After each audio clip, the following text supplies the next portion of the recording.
इसके देखो। तो अब देखते हैं, हमारा एक्सरसाइज चल रहा था 3.5 और 3.5 में हमारा जो है, इससे पहले जो है पहला में के टोटल क्वेश्चन क्या हो गया, समाप्त हो गया। और उस पहला क्वेश्चन में हमको बनाना क्या था, उसमें एक इम्पोर्टेंट टॉपिक था जिसका नाम था वज्र गुणन विधि। और वज्र गुणन विधि से उस समीकरण को टोटल को सॉल्व करना था। कब? जब अद्वितीय हल रहता या अपरिमित हल रहता तब। जिसका कोई हल नहीं रहता है तो उसको बनाना नहीं था। ठीक, तो जब वज्र गुणन विधि को हम बताए हैं। और इसके बाद जो है इसमें सवाल नंबर 2, सवाल नंबर 2 में कह रहा है कि ए और बी का मान ज्ञात करना है। हमको क्या करना है, ए और बी के मान ज्ञात करना है। तो इस समीकरण से कह रहा है कि इस समीकरण का अपरिमित रूप से अनेक हल है। अपरिमित रूप से क्या है, जब अनेक हल है तो इसमें ए और बी का मान बताइए, find value A and B. ठीक बा, कि मान कितना होता है। तो जब इस तरह के सवाल को हम जब ए और बी के मान के बारे में अगर निकालना होता है, या कहीं के का मान दिया रहता है, या ए बी का मान, वो सवाल हमारा क्या होता है, इम्पोर्टेंट होता है। फ्लाइट मोड में डाल दे, ऊपर से खींच के काम करता हूँ। तो यहाँ पर जब भी प्रश्न में अगर के का मान या ए का मान देता है तो वो हमारा क्या होता है, इम्पोर्टेंट सवाल होता है। और इस टाइप के सवाल को हम लोग कैसे बनाएंगे, ऑब्जेक्टिव में भी क्वेश्चन देगा, सब्जेक्टिव में भी क्वेश्चन अधिकांश तो देने का चांस रहता है। तो चलते हैं इस टाइप का सवाल जानने से पहले, जो भी अगर इससे पहले वाला वीडियो नहीं देखे वज्र गुणन, उसको कम से कम देख ले, क्योंकि वो इम्पोर्टेंट है और थ्योरी के रूप में बताया गया है। और आगे का वीडियो हमारे जानने से पहले कम से कम चैनल को लाइक शेयर सब्सक्राइब करते रहे, ताकि ज़्यादा से ज़्यादा हम वीडियो बना कर डाल दे। तो देखते हैं, इसमें ए और बी का मान ज्ञात करना है। ऑप्शन में कह रहा है, एक दिया है कि इसका अपरिमित रूप से क्या है, अनेक हल है। जब अपरिमित रूप से अनेक हल है तो उसका कंडीशन क्या होता है हमारा, a1 बटा में a2 अब बराबर b1 बटा में अब बराबर c1 बटा में क्या होता है, यही ना होता है। तीनों मान क्या होता है हमारा, बराबर होता है। जब तीनों मान बराबर होता है तो यहाँ पर कंडीशन में बराबर रहे चाहे न रहे क्वेश्चन में, लेकिन नियम में कह दिया कि तीनों मान का है, बराबर है। जब बराबर है तो बराबर के रूप में हमको दर्शा कर लिखना है। तो लिखेंगे तो सबसे पहले सॉल्यूशन यहाँ से स्टार्ट करेंगे। ठीक, इसमें क्या करेंगे, a1 a2 b1 b2 निकालेंगे और c1 c2। पहला मान लीजिए समीकरण हो गया, ये हमारा कौन सा हो गया, दूसरा। a1 का मान इसमें कितना हो जाएगा, पहला वाला में 2। उसके बाद b1 का मान कितना हो जाएगा, 3। और c1 बराबर कितना हो जाएगा, 7। यहाँ तो निकल गया। अब इसके बाद जो माइनस कहाँ के, बराबर में के साइड में, यो बराबर के साइड में, दोनों सेम टू सेम है। ठीक, तब a2 बराबर a माइनस b, b2 बराबर a प्लस और c2 बराबर 3a प्लस b माइनस 2 है ना। चूंकि a1 बटा में a2 अब बराबर का है b1 बटा में b2 बराबर c1 बटा में c2।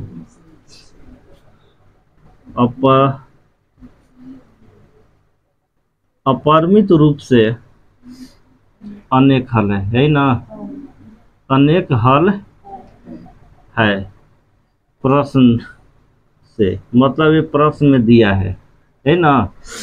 प्रश्न कह रहा है कि अपरिमित रूप से क्या है, अनेक हल है। तो इस नियम पर सबसे पहले हम क्या करेंगे, इसको बैठाएंगे। a1 का मान कितना है, 2। अब बाटा में कितना हो जाएगा, a माइनस b, बराबर है तो बराबर। b1 के जगह कितना रखेंगे, 3। अब बाटा में हो जाएगा a प्लस b, अब बराबर 7। और बाटा में क्या हो जाएगा, 3a प्लस b माइनस 2 हो गया। यहाँ तक में कोई दिक्कत। अब हमको मान निकालना है a1 b1 का मान है ना, a और b का मान। तो सबसे पहले इन दोनों का हम लोग गुणा करके मान निकालेंगे। ठीक, जब इन दोनों का निकाल जाएगा समीकरण, तो फिर उसके बाद लेंगे कौन सा, ये दूसरा और तीसरा लेंगे। तो पहले फिर पहला और दूसरा को लिखेंगे तो 2 बटा में a माइनस का हो जाएगा b, और 3 बटा में a प्लस का हो जाएगा यहाँ पर b। क्रॉस में तिरछा तिरछी गुणा करेंगे तो मान कितना हो जाएगा, 2 से गुणा करेंगे या इधर 3 से, तब 3a minus 3b 2a plus 2b है ना हो जाएगा। सबको एक साइड लाएंगे, 3a माइनस 3b आ माइनस 2a आ माइनस 2b बराबर कितना हो जाएगा हमारा 0 को। अब घटा लेंगे, 3a में से 2a घटा कितना हो जाएगा a, यही ना। और यहाँ पर चेक कर लो कितना हो जाए माइनस 5b आ बराबर कितना हो जाए, चेक कर लो। 3a में से 2a घटा लो तो a बच गल, आ ओकर बाद देखा 3 गो a आ 2 गो a, तो माइनस में इसका होकर प्लस तो चिन्ह रही माइनस हो गया, a हो गया हमारा समीकरण नंबर निकल गया। अब इसके बाद समीकरण नंबर 2 को निकालेंगे तो उसके लिए कौन सा मान लेंगे, ये दूसरा और तीसरा को क्रॉस में गुणा करेंगे। तो यहाँ इस साइड बना देते हैं,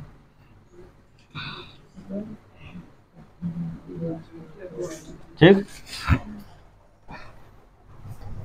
मान हमारा कितना है 3 बटा में a प्लस b, अब बराबर में कितना है 7 बटा में 3a प्लस b और माइनस कितना है 2। अब तिरछा तिरछी यहाँ पर भी गुणा करेंगे हम, 7 से गुणा करेंगे 7a प्लस 7b, यहाँ गुणा करेंगे तितरी के 9a और बाद 3b आ माइनस 3 दूना 6 हो गल।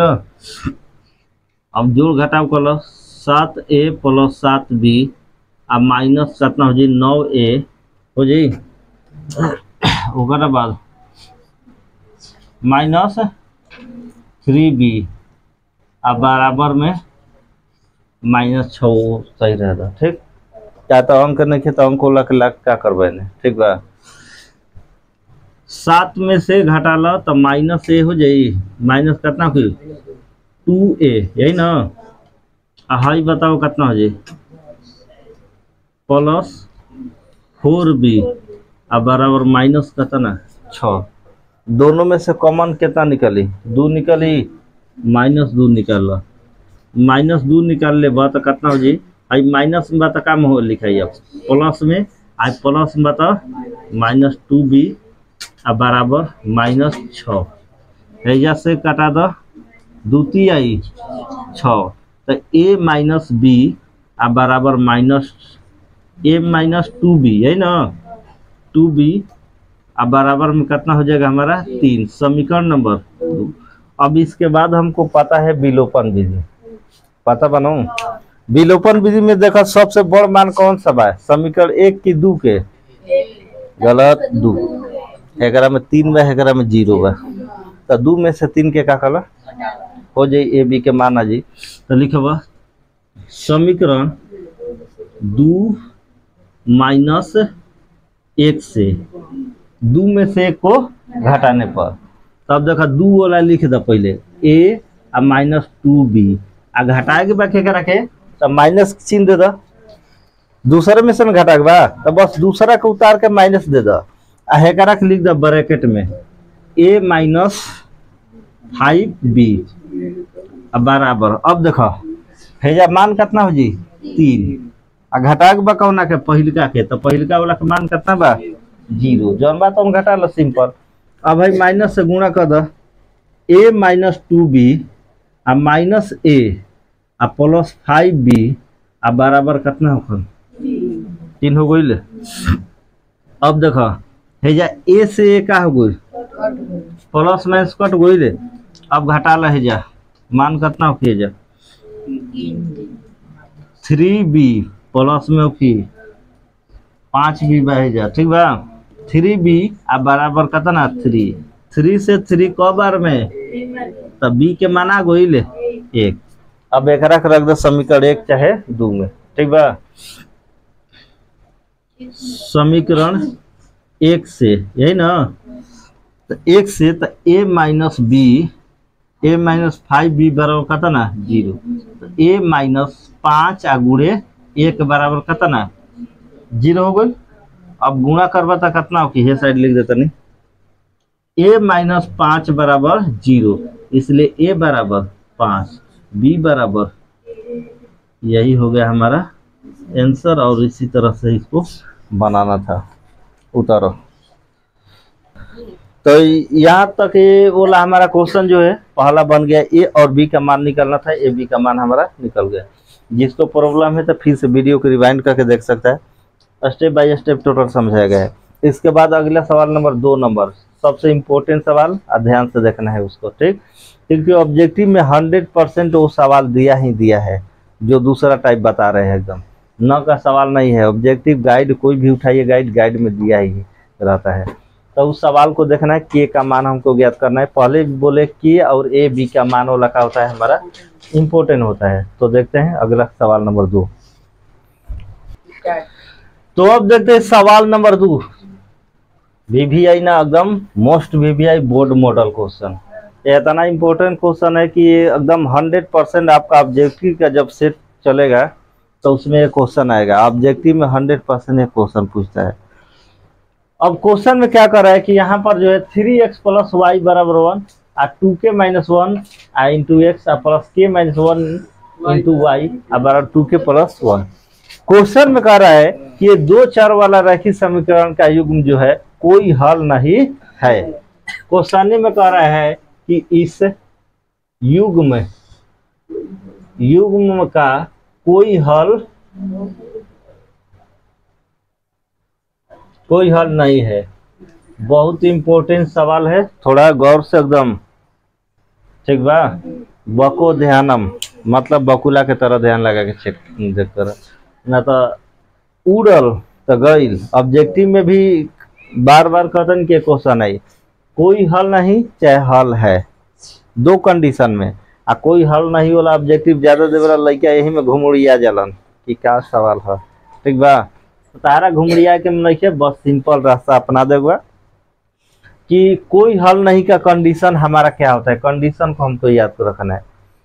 तो उसका जो है दो चरों वाला रैखिक समीकरण में थ्योरी लिखवाए हैं कि किसका हल होगा, कौन सा आश्रित होगा, कौन सा विरोधी होगा, कौन सा अविरोधी होगा, परिच्छेदी।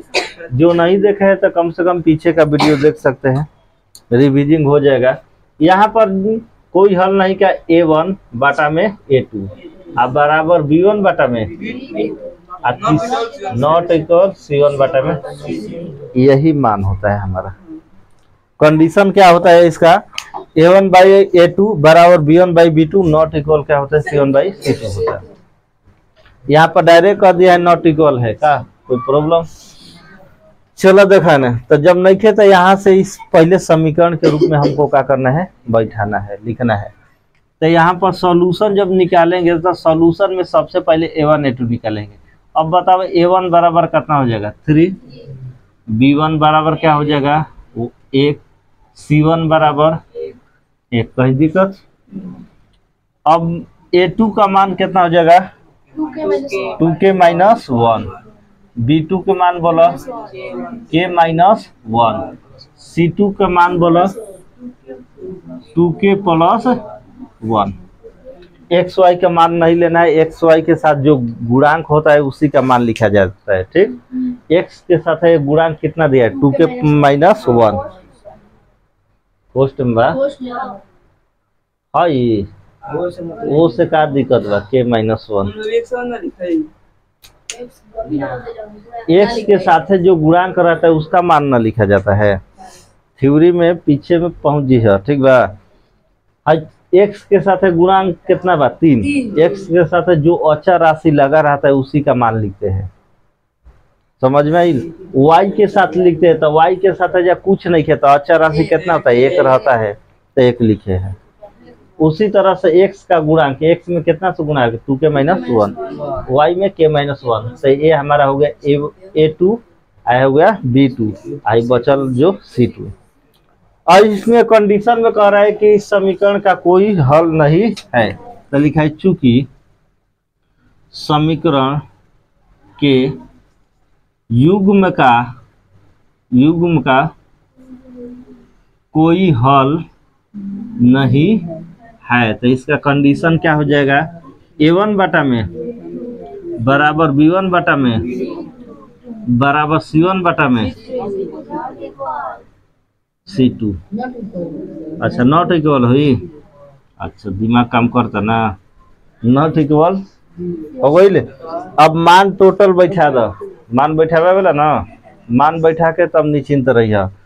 अब बतावा A1 का मान कितना बा 3, A2 का मान बतावा 2k minus 1।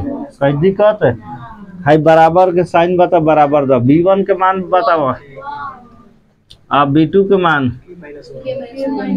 Uh not equal दिल बता, इनको को सही लिखा ठीक बा। C1 के मान 1 अब बाटा में 2k प्लस 1। ठीक, अब बताओ कहाँ तक हमारा मान बराबर दिया है, A और B, C के मान तो बराबर नहीं है। ये इसमें भी के है, इसमें भी के है, इसमें भी के है, सब में के है, तो जो बराबर नहीं है उसको हटा देंगे। उससे हमको क्या मतलब है, बराबर नहीं है उसको क्या करेंगे, हटा देंगे। या ऐसे भी निकाल सकते हैं, पहले AB का मान फिर BC का मान भी निकाल सकते हैं। तो हमको BC का मान निकालने से क्या फायदा है, K का मान पूछ रहे हैं सिंपल। ठीक, तो K का मान जब पूछ रहे हैं तो कुछ नहीं करना है, याद रखना है कि जो बराबर नहीं है इसको हटा देना है। इसको क्या करना है, जो मान बराबर है उसको लिखकर क्रॉस में गुणा कर देना है, वही हमारा क्या हो जाएगा आंसर।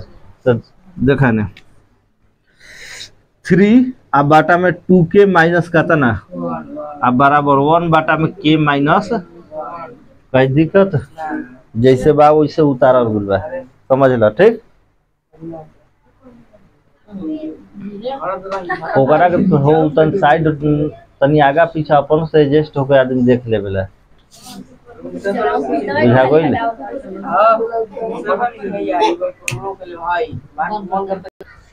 तो अब देखते हैं, तो जो बराबर मान नहीं रहता है उसको क्या करते हैं, हटा देते हैं। जो बराबर मान है उसको लिखकर क्रॉस में क्या कर देते हैं, गुणा।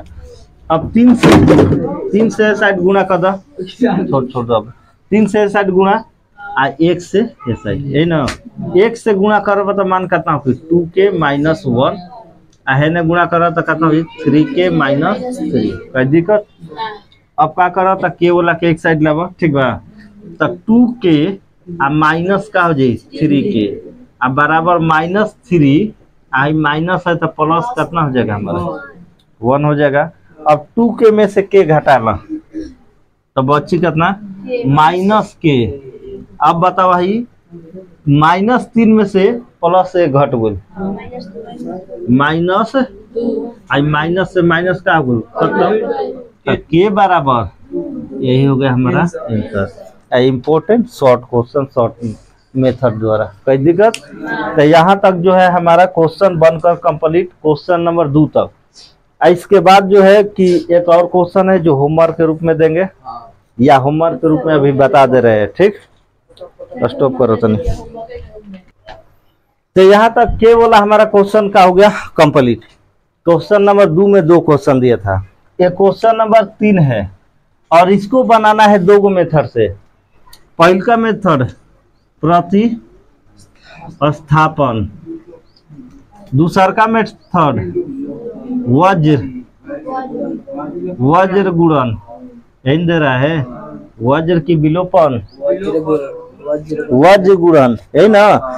2 विधि से इसको बनाना है सवाल को, और बनाकर कमेंट में इसका आंसर भेजना है और बताना है कि कौन सा विधि आसान लगा हमको बनाने में, प्रतिस्थापन की वज्र गुणन। ये दोनों विधि से बनाकर कमेंट में लिखना है आंसर, और इसका नियम भी बताना है कि कौन सा विधि आपको आसान लगा। यहाँ तक 3 नंबर तक क्वेश्चन बना दिए, होमवर्क के रूप में रहेगा। और इसके बाद जो है हमारा अगला चैप्टर 4 नंबर से स्टार्ट होगा, जो थ्योरेटिकल क्वेश्चन के रूप में है, अगले बार देखेंगे। और कम से कम वीडियो अच्छा लगे तो लाइक शेयर सब्सक्राइब करें। फिर मिलेंगे अगले वीडियो के साथ, तब तक के लिए बने रहे। जय हिंद, जय भारत।